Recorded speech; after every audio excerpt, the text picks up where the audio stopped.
എല്ലാവർക്കും മല്ലു ഡീപ് ഡൈവിന്റെ പുതിയൊരു വീഡിയോയിലേക്ക് സ്വാഗതം. ഏറ്റവും പുതിയ ന്യൂസ് അപ്ഡേറ്റ്സിനായി മറക്കാതെ ഈ ചാനൽ സബ്സ്ക്രൈബ് ചെയ്യുക.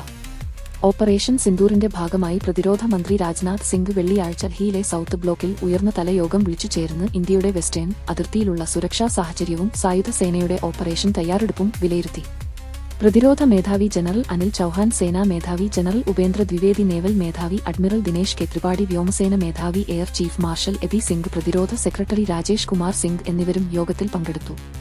ഇതിനിടെ കേന്ദ്ര ആഭ്യന്തരമന്ത്രി അമിത് ഷായും അതിർത്തി സുരക്ഷയും വിമാനത്താവളങ്ങളുടെ സുരക്ഷാ ക്രമീകരണങ്ങളും വിലയിരുത്തുന്നതിനായി 12:30 BSF director general, CISF director general, ആഭ്യന്തര മന്ത്രാലയത്തിലെ മുതിർന്ന ഉദ്യോഗസ്ഥർ എന്നിവരുമായി യോഗം ചേർന്നതായും റിപ്പോർട്ടുണ്ട്. മറ്റൊരു വാർത്ത പ്രകാരം ഇന്ത്യ പാകിസ്ഥാൻ സൈനിക സംഘർഷത്തിന്റെ പശ്ചാത്തലത്തിൽ 2025 Indian premier league IPL അനിശ്ചിതകാലത്തേക്ക് നിർത്തിവെച്ചതായി BCCI സ്ഥിരീകരിച്ചു. ജമ്മു, പത്താൻകോട് തുടങ്ങിയ സമീപ നഗരങ്ങളിൽ വ്യോമാക്രമണ മുന്നറിയിപ്പുകൾ ഉണ്ടായതിനെ തുടർന്നാണ് ധർമ്മശാലയിൽ നടന്ന പഞ്ചാബ് കിങ്സ് ഡൽഹി ക്യാപിറ്റൽസ് മത്സരം പകുതിയിൽ നിർത്തലാക്കി. മെയ് 8-9 രാത്രിയിലാണ് ഇന്ത്യ പാകിസ്ഥാൻ സംഘർഷം ഭീകരമായത്. ഇന്ത്യൻ സർക്കാരിന്റെ ഏറ്റവും പുതിയ അറിയിപ്പ് പ്രകാരം പാകിസ്ഥാൻ ഇന്ത്യയിലെ 15 നഗരങ്ങളെ ലക്ഷ്യം വെച്ച് ആക്രമിക്കാൻ ശ്രമിച്ചിട്ടുണ്ട്.